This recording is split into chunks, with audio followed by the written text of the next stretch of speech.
बिस्मिल्लाहिर्रहमानिर्रहीम। अस्सलामुअलैकुम मेरे प्यारे व्यूवर्स, एस.एन.आर कुकिंग सीक्रेट्स में आपको खुश आमदीद।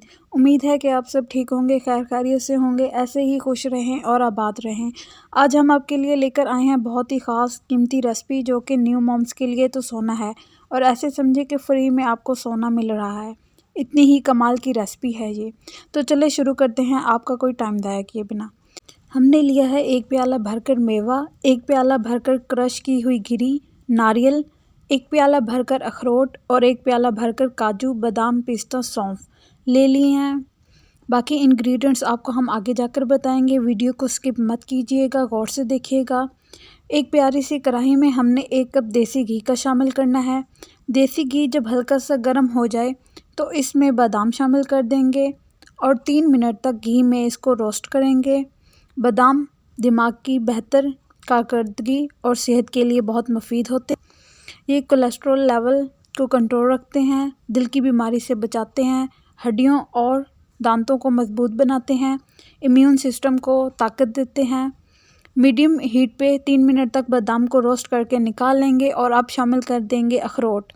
अखरोट हड्डियों को मजबूत बनाते हैं, हाजमे समेत पूरे जिस्मानी निज़ाम को बेहतर बनाते हैं, डायबिटीज़ और कैंसर से बचाते हैं। इन्हें भी मीडियम हीट पे 3 मिनट तक पकाएंगे। घी में अच्छी तरह से हमने इनको पकाना है। ध्यान रखिएगा कि कोई भी हमारे ड्राई फ्रूट्स जल न जाएं। अगर जल गए तो ये जला हुआ जायका देंगे। अखरोट को घी में से निकाल लेंगे। अब शामिल करेंगे इसमें पिस्ता को हमने सिर्फ 2 मिनट तक रोस्ट करना है, ज़्यादा नहीं करना। पिस्ता के चंद फ़वाइद जो हम आपको बताते चलें। ये हमारे गुर्दों को साफ़ रखने में मदद देते हैं, वबाई अमराज से बचाते हैं और दिमाग को भी क़ुव्वत देते हैं। पिस्ता को निकालने के बाद इसमें शामिल करेंगे काजू और काजू को हमने अब 3 मिनट तक रोस्ट करना है। काजू अमराज कल्ब, ब्लड प्रेशर और डायबिटीज़ से बचाते हैं, इम्यून सिस्टम को भी बेहतर करता है और इसके अलावा ये खून की कमी को भी दूर करता है। 3 मिनट हमारे पूरे हो चुके हैं। अब काजू को निकाल लेंगे।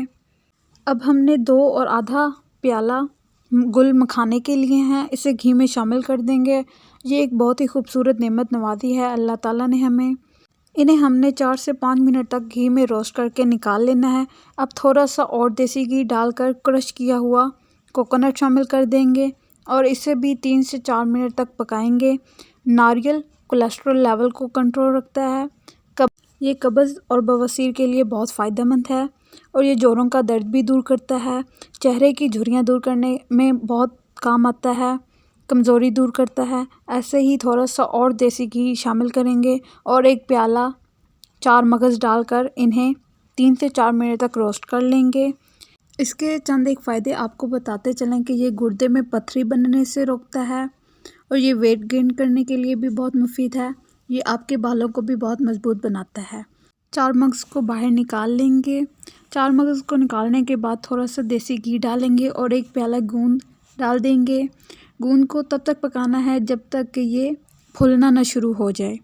इसे हमने 4 मिनट तक अच्छी तरह से पकाना है। इसे निकाल लेंगे।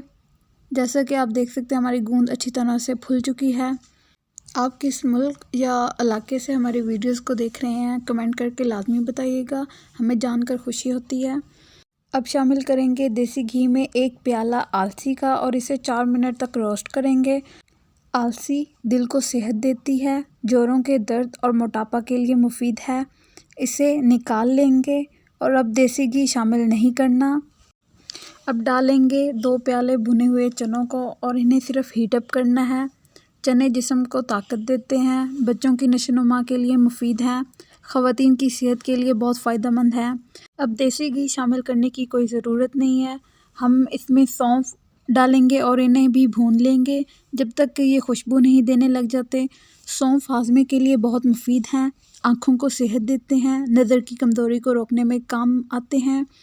सौंफ को हमने निकाल लिया है और अब शामिल कर देंगे कढ़ाई में थोड़ा सा और देसी घी और 2.5 प्याला सूजी को अच्छी तरह से भूनना है। तब तक भूनेंगे जब तक ये खुशबू नहीं देने लग जाती और हल्का सा कलर ना छोड़ दे। सूजी को हम निकाल लेंगे और शामिल करेंगे 1 प्याला सफ़ेद तिल और इन्हें भी अच्छी तरह से भूनेंगे। तिल मसाने को क़ुव्वत देता है। तिल में विटामिन बी मौजूद होते हैं और इसमें इंसानी जिस्म की तामीर के तमाम ज़रूरी अज्जा मौजूद हैं। तिल में गोश्त जितनी ताकत होती है, जो गोश्त नहीं खाते उन्हें तिल का इस्तेमाल ज़रूर करना चाहिए।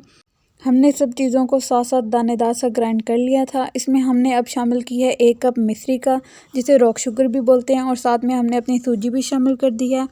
और हमने मेवों को भी इनके साथ ही ग्राइंड कर लेना है, उन्हें भूनना वगैरह नहीं है, ज़्यादा ग्राइंड नहीं करना, दानेदार सा रखना है। इसे बड़े से बर्तन में निकाल कर अच्छी तरह से आपस में मिक्स कर लेंगे। हमारी पंजीरी तैयार हो चुकी है, जो के फ़ायदों से भरी हुई है।